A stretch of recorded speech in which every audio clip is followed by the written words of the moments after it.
தெளிவு குருவின் திருவார்த்தையேற்றல் தெளிவு குருகுரு சிந்தித்தல் தானே தெளிவு குருகுரு சிந்தித்தல் தானே. திருச்சிற்றம்பலம். உடையகோம் வெப்பொழித்தவு வழியகோம் கடல் போற்றி ஆடி விசைக்கல் மிதப்பில் அணைந்த விரானடி போற்றி வாழி திருநாவழ்வன் தொண்டவரம் போற்றி கூடிமடி திருவாத புறத்தில் போற்றி தொண்டை எறும்பிறவி சூழும் தடை நீக்கி அல்லல்லறுத்து ஆனந்தமாக்கியதே எல்லை மறுவா நெறியழிக்கும் வாதவோரெங்கோ திருவாசகம் என்னும் தேன் திருவாசகம் என்னும் தேன். சிற்றம்பலம்.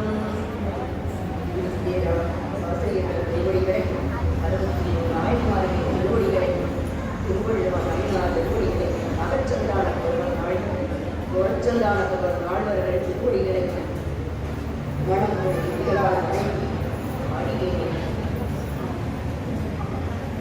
உருவான ஒளியரசு ஐயாவையும் ஞானாசிரியர்களான நவசோமையா தியாகராஜையா இளமையம் அவர்களையும் திருவடிகளை மனமொழி கைகளால் வணங்கி இன்று இந்த பொற்சபையில் கூடியிருக்கும் அனைத்து அடியார்களின் திருவடிகளை மனமொழி கைகளால் வணங்கி அண்ணாமலை பெருமானையும் சிவகாமர பெருமானையும் நம் அம்மையார் சிவகாமி தாயார் முத்தப்பெருமான் திருவடிகளையும் வணங்கி அடியே இன்று குருவருளாடும் திருவருளாடும் எல்லையில்லை நின் கருணை என்ற தலைப்பை உமாவதி தம்பி அவர்கள் அடியேனுக்கு எடுத்துக் கொடுத்திருக்கின்றார்கள். பெருமானின் கருணை நம்ம சொல்லவும் முடியுமோ என்பது மிக மிக அது சொல்ல முடியாத, அந்த கருணை சொல்லவே முடியாது. அப்படிப்பட்ட ஒரு அருமையான தலைப்பை அடியேனுக்கு கொடுத்தவர்களுள்ளது ஒருவருடும் இருவருடும். இந்த எல்லையில்லா மின் கருணை அப்படிங்கிறது பார்த்தீங்கன்னா திருவாசகம் 51 பதிகமும் 51 மந்திரங்கள். அது எப்பேற்பட்ட ஒரு அற்புதம், அதை சொல்லவும் திறமோ. ஒவ்வொரு இடத்திலையும் மணிவாசக பெருமானுக்காக சிவபெருமான் காத்திருந்து திருவடி சூட்டலும் அவருடைய பாடலை கேட்கிறதுக்காக இல்லையில் காத்திருந்து ஒரு மனிதன் பாடுவதை கேட்பதற்காக எம்பெருமான் இறைவன் நின்று காத்திருந்து எழுதி திருச்சிற்றம்பலவன் கையெழுத்திட்டு தில்லையில் அவனுடைய நிலைப்படியில் வைத்துவிட்டு போனார் என்பது அனைவருக்கும் தெரிந்தது. திருச்சதகத்தில் 94வது பாடல், இல்லை நின் கணக்கு அன்பு அது எங்கனே ஏலம் தேடும் நற்குழை வந்தனே இல்லை நின் கணக்கு அன்பு அது எங்கனே ஏலம் ஏலும் நற்குழை வந்தனே கல்லை வெண்கனி ஆக்கும் பிச்சை கொண்டு என்னை கடற்கு அன்பனாக்கினாய் என்னை நின்களுக்கு அன்பனாக்கினாய் எல்லை இல்லை கருணை எம்பிரான் எல்லை இல்லை நின் கருணை எம்பிரான் ஏது கொண்டு நான் ஏது செய்யினும் வல்லையே எனக்கு இன்னும் உன் கடல் காட்டி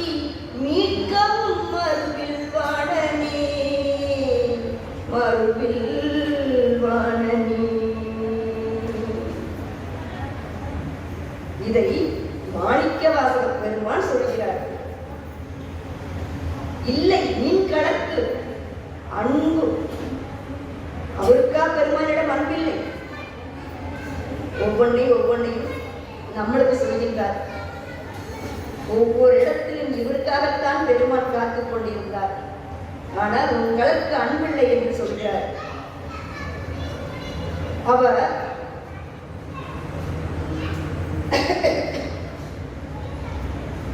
என்பால் உன் திருவடிக்கு உரிய அன்பு என்னிடம் இல்லை. உன் திருவடிக்கு அன்பு செய்யாதவன் நான்.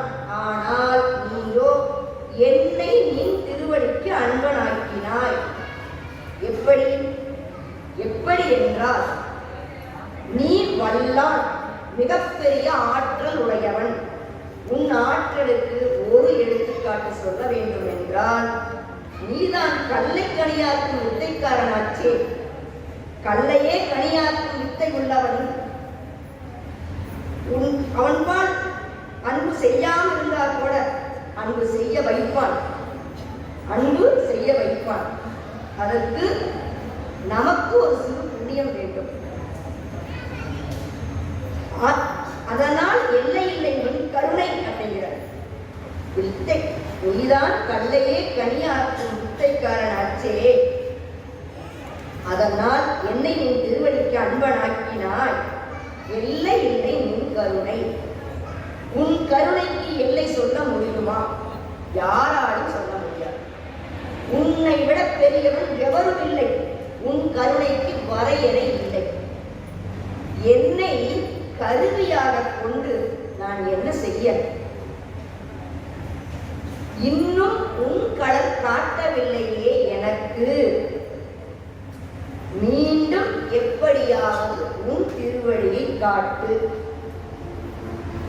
இந்த இடத்துல அவரோட சொல்றார், முன்னாடியே திருப்பெருந்துறையில் திருவடிகளை வைத்தாய் என்பதற்காக மீண்டும் உன் கடல் காட்டு விண்ணப்பம் வைக்கிறார். மீண்டும் உன் கடல் காட்டு என்று விண்ணப்பம் வைக்கிறார்.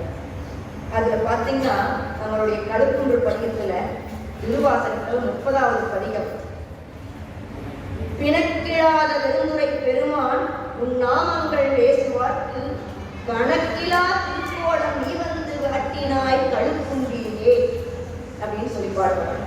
அதுலயே பாடல் ஒன்றுமில்லை. வழங்கினேன் கண்ணின் நீரை மாற்றி மணல் எடுத்த பெருந்துரை விளங்கினேன் வினை கேடனே இனிமேல் விளைவது அறிந்திலே இலங்குகின்ற நின் சேவடிகள் இரண்டும் வைப்பிடம் இந்தியே கலங்கினே கலங்காமலே வந்து காட்டினாய் கழுக்குன்றிலே. கலங்கினேன் கலங்காமலே வந்து காட்டினாய் கழுக்குன்றிலே. அப்படி காட்டினாய். மீண்டும் உனது திருவடியை காற்று என்று விண்ணப்பமாக பதிவு செய்து அருள்கின்றார்.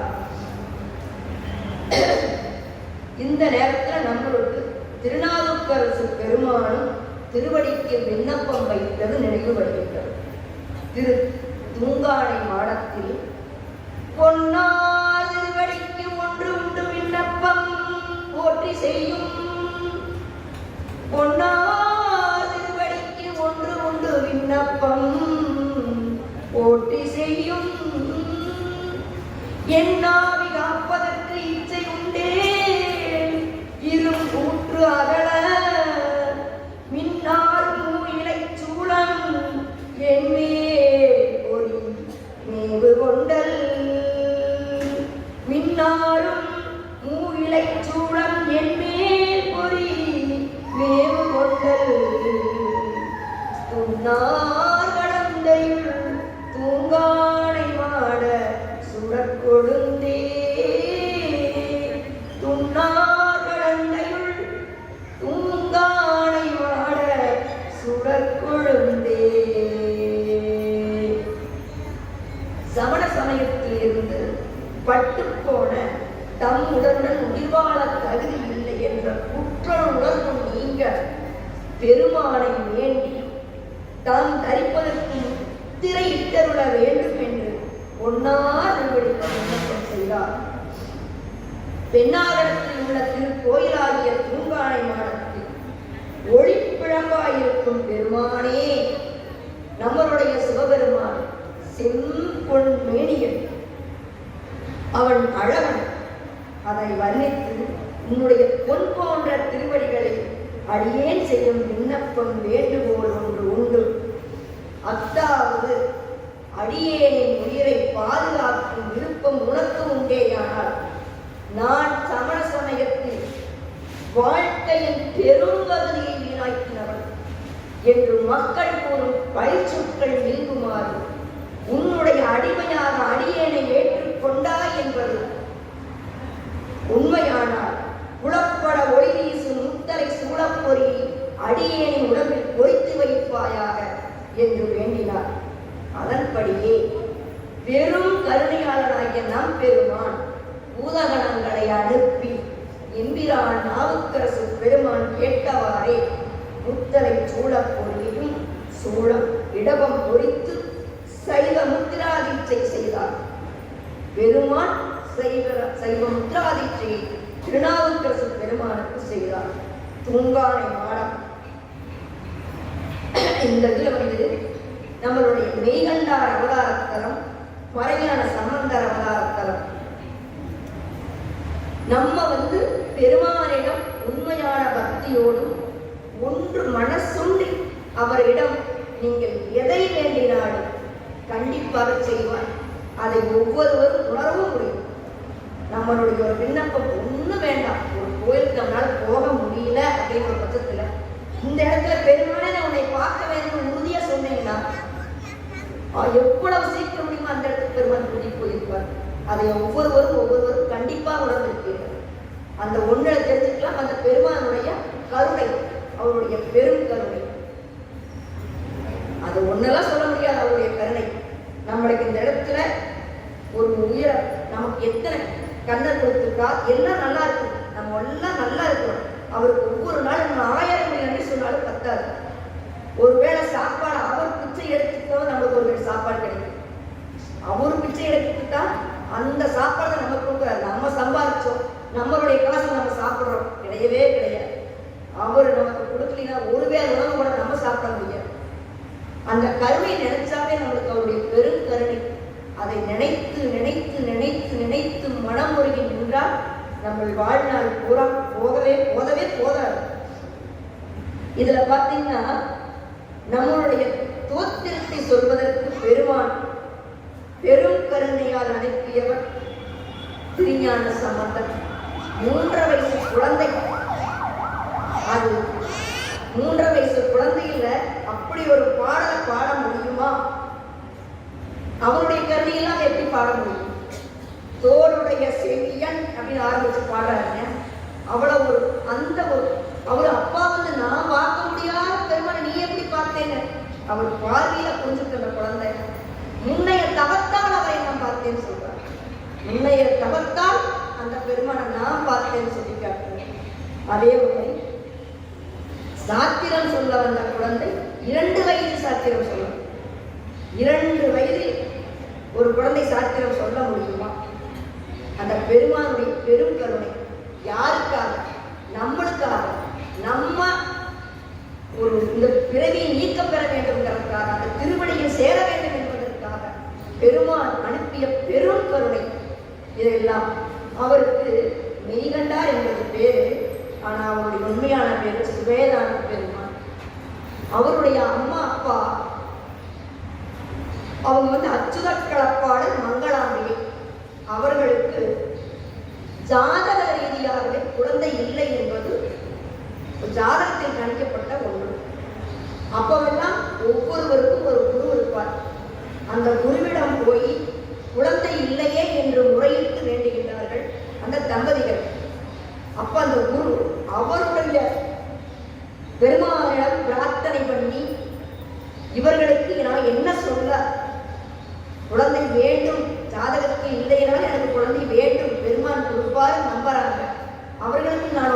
நீராட்ட வேண்டுமே என்று நினைந்து உருகி பெருமாளிடம் வேண்டுகின்றார். அப்போது அவருக்கு திருமுறையில் கயிறு சாத்தி பார்க்க வேண்டும் என்று தோன்றுகிறது. அப்பா அவர்கள் இருவரையும் கூப்பிட்டு திருமுறையில் கயிறு சாத்த சொல்றார். அப்படி கயிறு சாத்தி எடுத்த பதிகம் இது வெண்காட்டு பதிகம். திரு ஞானசம்பந்தரால் பாடப்பெற்றது.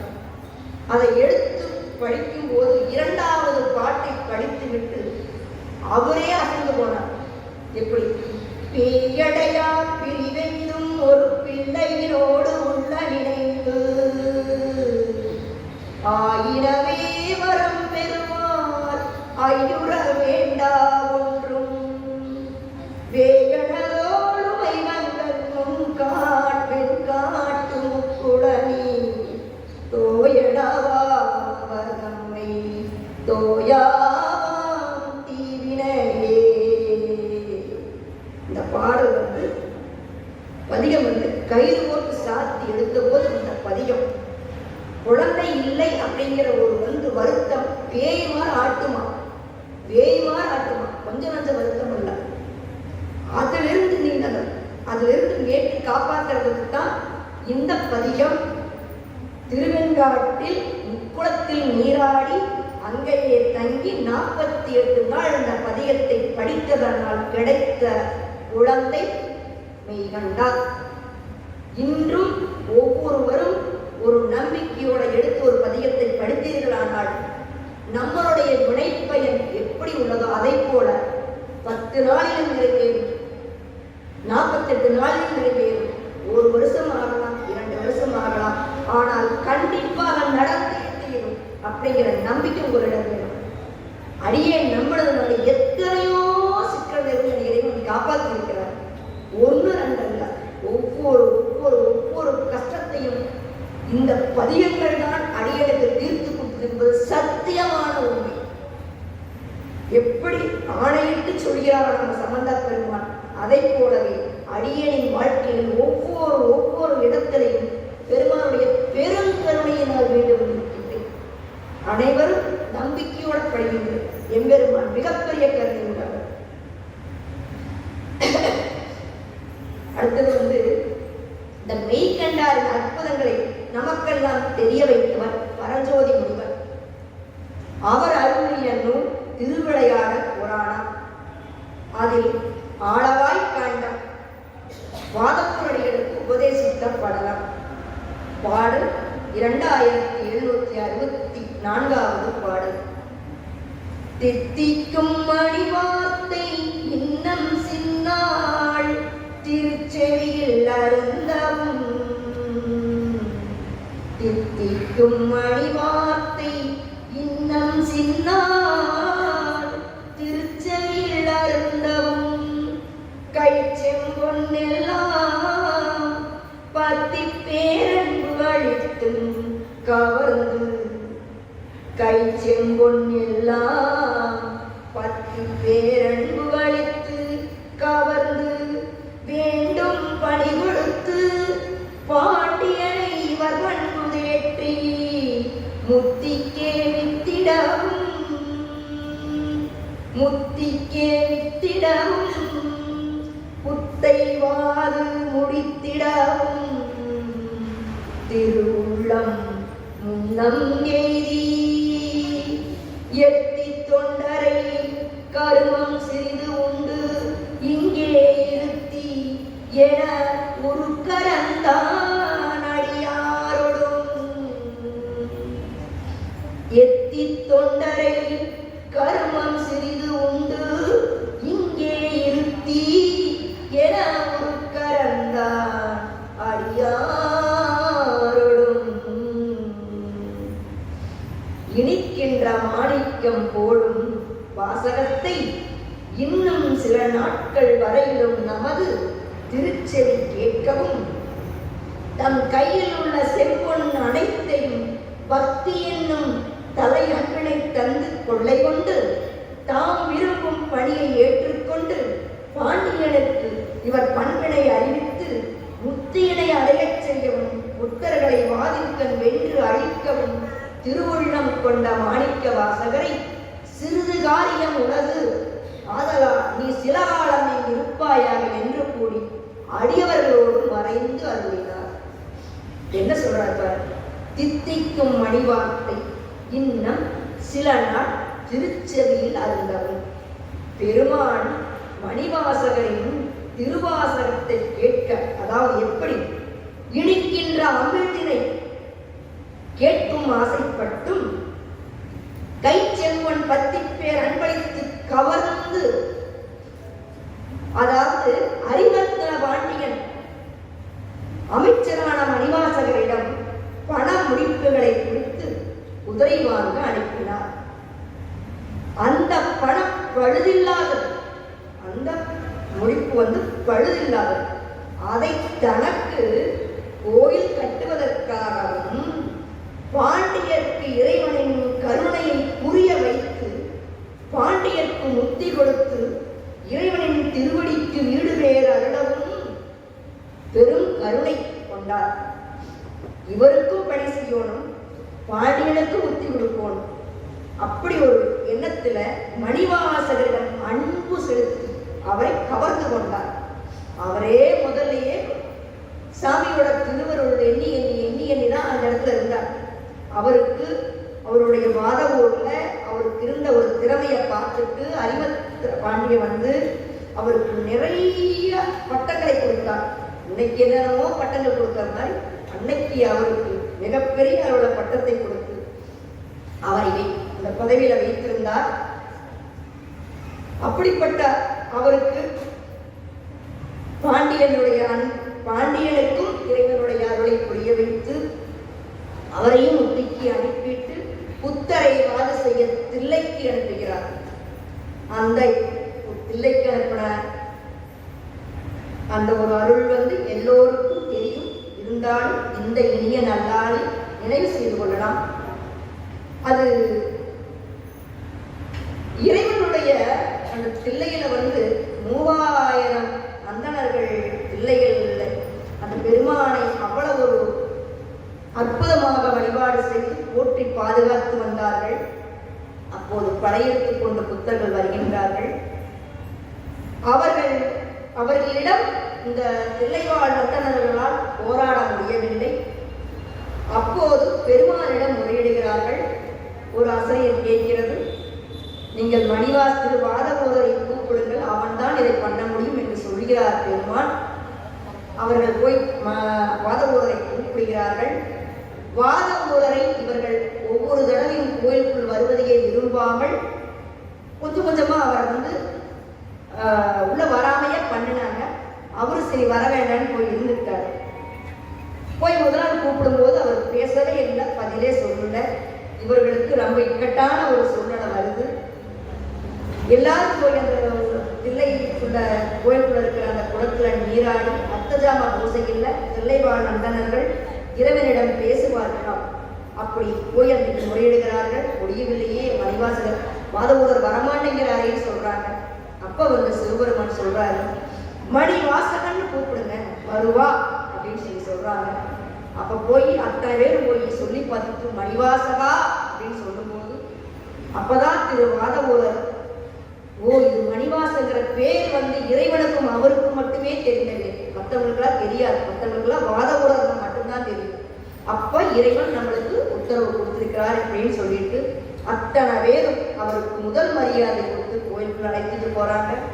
அப்ப அவர் சொல்றாரு, திரைய போடுங்க, விபூதி இல்லாத நெத்திய பார்க்க மாட்டேன் அப்படின்னு சொல்றாரு. அவருக்கு அது என்ன அச்சப்பத்துன்னு நினைக்கிறேன். அந்த அச்சப்பத்துல நிறைய சொல்லுவார். பாம்பை கண்டா பயப்பட மாட்டேன், பேயை கண்டா பயப்பட மாட்டேன், பிணியை கண்டா பயப்பட மாட்டேன், கூற்றுமனை கண்டா பயப்பட மாட்டேன், எதை கண்டாலும் பயப்பட மாட்டேன். ஆனா திருநீர் இல்லாத நெற்றியை பார்த்தா எனக்கு பயமா இருக்குதுன்னு சொல்றாரு.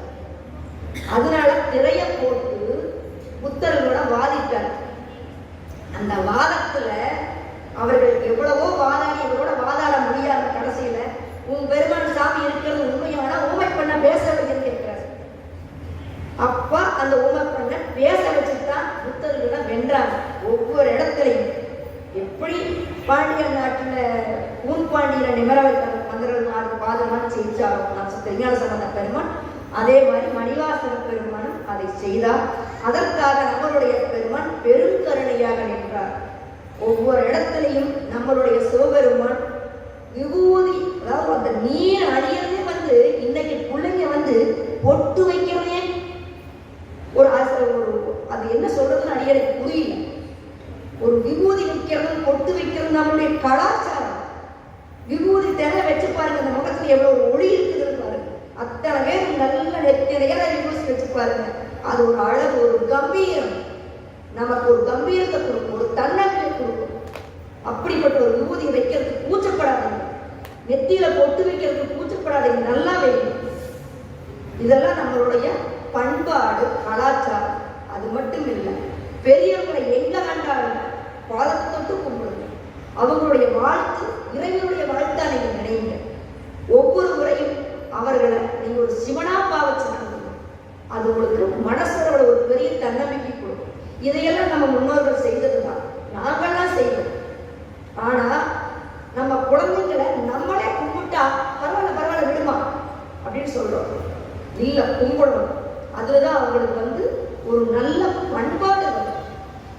இதெல்லாம் புதுசா நம்ம செய்யலாம். அந்த காலத்துல நம்ம முன்னோர்கள் செய்ததுதான், ஆனா இடைப்பட்ட காலத்துல நம்ம விட்டுட்டோம்.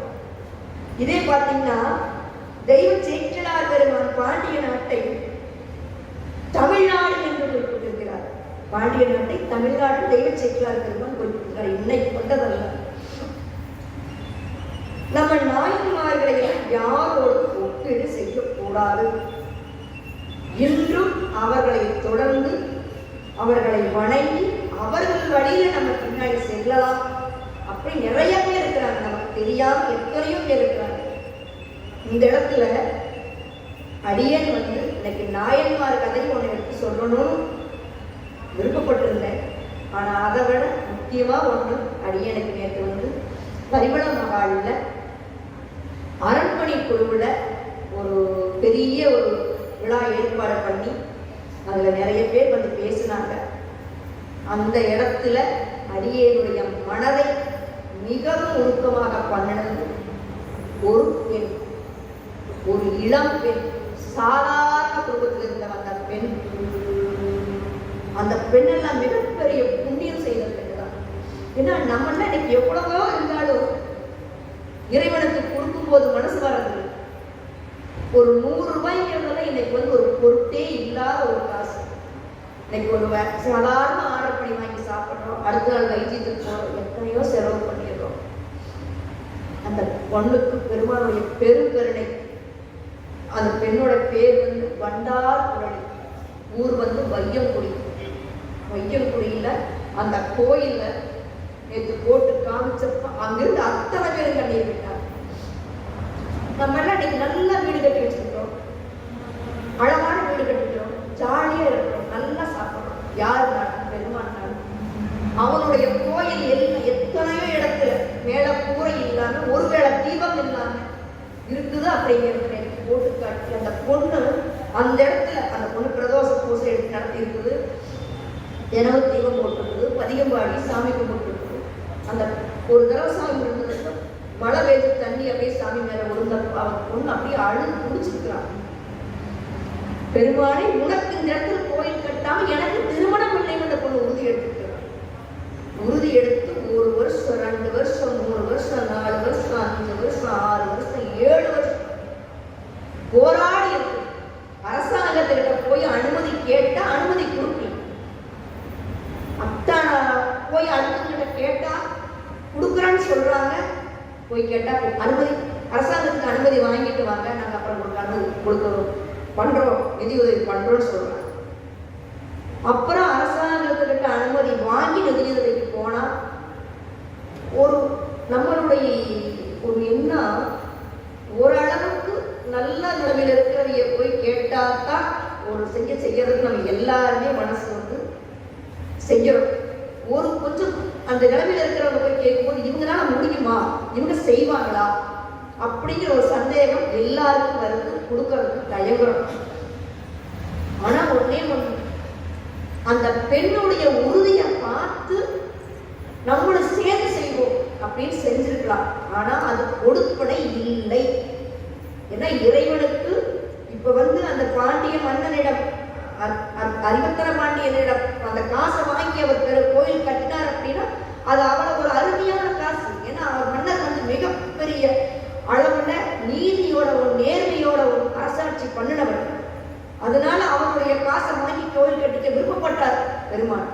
அந்த மாதிரி அந்த கோயில் கட்டுறதுக்கும் அந்த திருப்பணி நடத்துறதுக்கும் நம்மளுடைய பொருள் உதவி போகணும்னா அவர் பெருமான் உத்தரவு கொடுக்கணும், பெருமான் அனுமதி கொடுக்கணும். அப்படி மட்டும்தான் நம்ம செய்யணும். அந்த பெண் அப்படி போராடி போராடி பார்த்துட்டு கடைசியில் அரண்மனை குழுவை நாடி. அப்போ அரண்மனை குழுவோட தியாகராஜையா ஒரு நாள் போய் அந்த பொண்ணை பார்க்கணும்னு நினைச்சப்போ அந்த பொண்ணு திருவண்ணாமலையில அந்த பொண்ணு அவங்க அம்மாவோட கிரிவலம் வந்து பிச்சை எடுத்துருக்குறாங்க. கிரிவலம் வந்து பிச்சை எடுத்து கடைசியா அந்த பொண்ணுனால் நடக்க முடியாம மயக்கம் ஓடுற அளவுக்கு வந்து ஒண்ணுமே முடியாத நிலைமையில உட்கார்ந்த அந்த இடத்துல அந்த அம்மாவோட அம்மாவும் நடக்க முடியாம போய் அப்புறம் கொஞ்சம் கொஞ்சமா எல்லாம் ரெடியாகி திரும்பி அந்த கிரிவலத்தை முடிக்க தியாகராஜையா பொண்ணு பண்ணாங்களாம். அம்மா நாங்கள் வந்திருக்கிறோம், வர்ற நாளைக்கு நீங்க வந்துடுவீங்களான்னு கேட்டுக்கிறாங்க. ஐயா நான் வந்துருவோன்னு அந்த பெருமை திருவண்ணாமலை அப்பனே பேசுற மாதிரி இருந்தாங்க. அப்படி ஒரு கடைக்கு போய் அந்த பொண்ணு சொல்லும்போது அத்தனை பேர் அழுது. அப்புறம் வந்து ஐயாவிட பேசி கோயிலை பார்த்தாங்க. இந்த திருப்பணியை செஞ்சு முடிச்சுட்டாங்க. அந்த பொண்ணு நாம என்ன சொல்லலாம், நாயன்மார்கள் எல்லாம் எந்த அளவுக்கு உதிப்பாட்டோட இருந்தாங்களோ அந்த அளவுக்கு இருக்க முடியாட்டிங்களோட அவங்களோட இணை செய்ய முடியாது. நம்ம மனித பிறவி, அவர்கள் எல்லாம் அருளாளர்கள். ஆனால் அவர்கள் வழியில நடக்கிறதுக்கு பெருமான் அந்த பெண்ணுக்கு பெரும் கருணை செய்திருக்கிறார். நமக்கு வர்ற கஷ்டத்துக்கெல்லாம் காரணம் நம்மளுடைய வினைப்பயன். நம்ம இன்னைக்கு இந்த இடத்துல இந்த பெருமானுடைய தளத்துல திருவாசகம் திருமுறைகளை பாடணும். அந்த ஒரு வாயில இருந்து நம்மளுக்கு திருமுறைகள் வருதுன்னு சொன்னாவே பெருமானுடைய பெரும் கருணை நாம் செய்த புண்ணியம். வர்ற சிக்கலுக்கும் கஷ்டங்களுக்கும் காரணம் நம்மளுடைய வினைப்பயன். அதுவும் பெருமானுடைய கருணை தான். அந்த கஷ்டத்தை கொடுத்துதான் வினையை கிடைக்கிறார். அதுலயும் இன்னொருத்தர் வந்தார். அவரு அரசு பணியில் இருக்கிறார். வேறு சிவசங்கரன் அரசு பணியில இருக்கிறவர் தான். ஆனா இல்ல சாதாரண குடும்பத்தில் இருக்கிறவங்க தான். எந்த விதமான வசதி வாய்ப்பும் கிடையாது அவங்களுக்கெல்லாம்.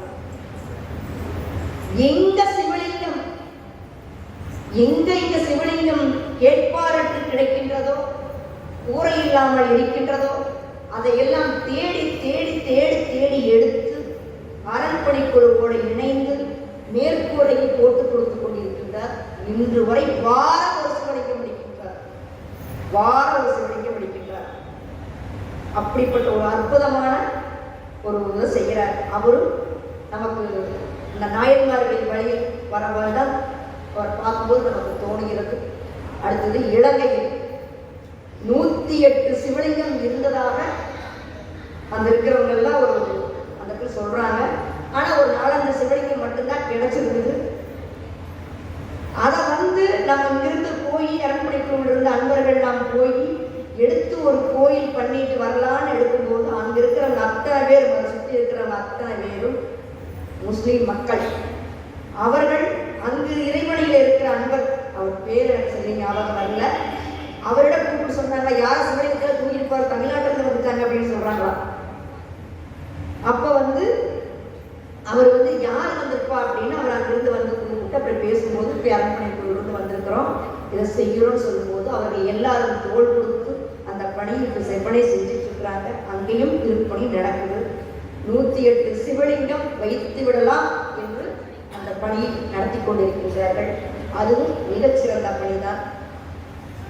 அது அல்லாத விட நான் எந்த இடத்துலையும் மிகப்படுத்தி சொல்லவில்லை. இந்த சிவலோகநாதர் கோயில்ல அண்ணாவோட அப்பாவிலிருந்து தாத்தாவிலிருந்து அண்ணாவிலிருந்து இந்த தம்பி வரைக்கும் இந்த குழந்தை மிக மிக மிகப்பெரிய புண்ணியம் செய்தவர்கள். ஏனென்றால் இவ்வளவு ஒரு கோயிலை கட்டி இந்த அளவுக்கு சிறப்பாக அணிதினமும் இறைவனுக்கு பணிவிடை செய்வது என்பது அந்த பெருமானுடைய பெருங்கருணை இல்லாமல் நடக்காது. அது இந்த குழந்தையெல்லாம் மிக மிகப்பெரிய புண்ணியம் செய்த குழந்தைன்னு தான் சொல்ல முடியும். எத்தனை பேருக்கு இந்த பாக்கியம் கிடைக்கும் தெரியல. எங்கெங்கேயோ இருந்து இந்த குழந்தைங்கள்லாம் வந்து இத்தனை அழகா பெருமான் முன்னாடி நடனம் ஆடுறாங்க அப்படின்னா அவர்களும் முன்னைய தவம் செய்தவர்கள் தான். முன்னைய தவறம் இல்லாமல் நீங்கள் ஒருவரோட இந்த இடத்தில் நிற்க முடியாது. அந்த தவம் தான் உங்களுக்கு கொண்டு வந்து சேர்த்து.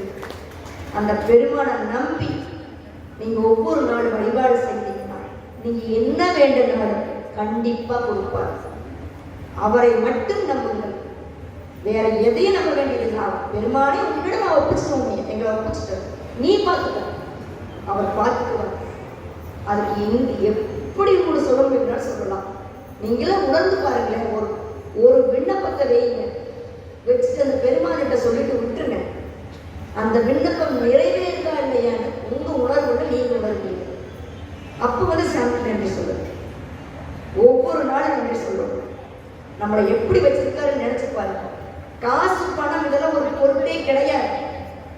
காசு பணம்ங்கிறதெல்லாம் நமக்கு ஒரு வேணும், ஆனா அளவா இருந்தா போதும். மிகப்பெரிய அளவில் நம்ம என்ன பண்றோம், பெருமாளுக்கு கோயில் கட்டுற பணியில மிக சிறப்பா போயிட்டு இருக்கிறாங்க. அவங்களோட தோல் கொடுத்து போகணும்னு அடியனுக்கு ஆசை. அரண்மனை குழுவில் ஒரு நபருக்கு 100 ரூபாய்க்கு திட்டத்தை வச்சிருக்கிறாங்க. அதை விட ஒரு பைசா கிடையாது. ஒரு நபருக்கு 100 ரூபாய் தான். யாரு வேணாலும் கொடுக்க முடியும். மாதத்துக்கு ஒரு 100 ரூபாய் யாரு வேணாலும் கொடுக்கலாம். நம்மளால ஒரு கோயில் கட்டி கும்பாபிஷேகம் பண்ண முடியாது. அதுவும் நம்ம பணம், நல்ல பணம், சுத்தமான அறிவு, ஒரு உழைப்பினால் வந்த பணம் மட்டும்தான் பெருமானுக்கு போகும். அது பெருமான் அப்படி பணத்தை தான் வாங்குவார். நிறைய பேர் உண்டியில போடலாம், தப்ப பண்ணிட்டு அந்த தப்ப மறைக்கிறக்கூடிய உண்டியில போடலாம். உண்டியில போடுற காசெல்லாம் பெருமானுக்கே போகுதான்னு எப்படி தெரியும் நமக்கு? அவர் அதை வாங்கிக்கவே மாட்டார். இன்னைக்கு இத்தனை கோயில், நிறைய பேர் நினைக்கலாம் இத்தனை கோயில் பெருமான் பார்த்து கட்டிக்க முடியாதா, ஏன் இத்தனை கோயில் கிடக்குது அப்படின்னு நினைக்கலாம். பெருமான் நம்மளுடைய வினையை தீர்க்கிறதுக்காக அவர் பிற்பந்திருக்கிறார்.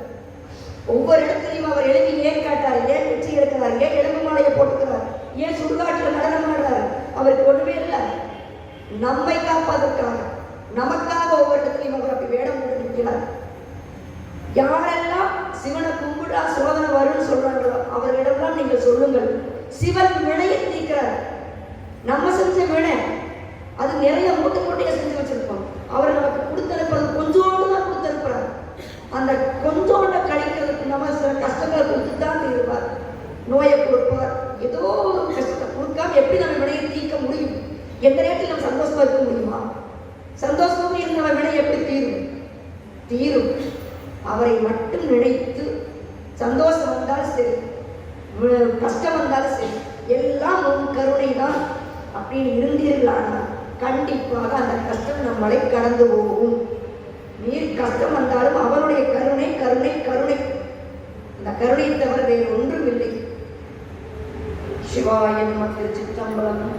எனக்கு பெரும் கருணை, அவனுடைய கருணை எடுத்து கொடுத்து தம்பிக்கா 1000 நன்றிகள். ஏன்னா அவன் கருணை சொல்றதுக்கெல்லாம் அடியனுக்கு திறம் இல்லை. அவனை நினைந்து நினைந்து உருகி உருகித்தான் நிற்க முடியும், தவிர அந்த கருணையை சொல்ல முடியாது. இந்த இடத்தில் அடியேன் எல்லை இல்லை நின் கருணை என்று சிந்தித்ததில் நிறைவிருந்தால் பெருமானின் பெரும் கருணை, குறையிருந்தால் அடியனின் தவக்குறைவு அனைத்து அடியார்களும் பொறுத்தருள வேண்டும் என்று சொல்லி அனைவருக்கும் இந்த பெருமானுக்கும் நன்றி சொல்லி சிந்திப்பதை நிறைவு செய்கின்றேன். திருச்சிற்றம்பலம்.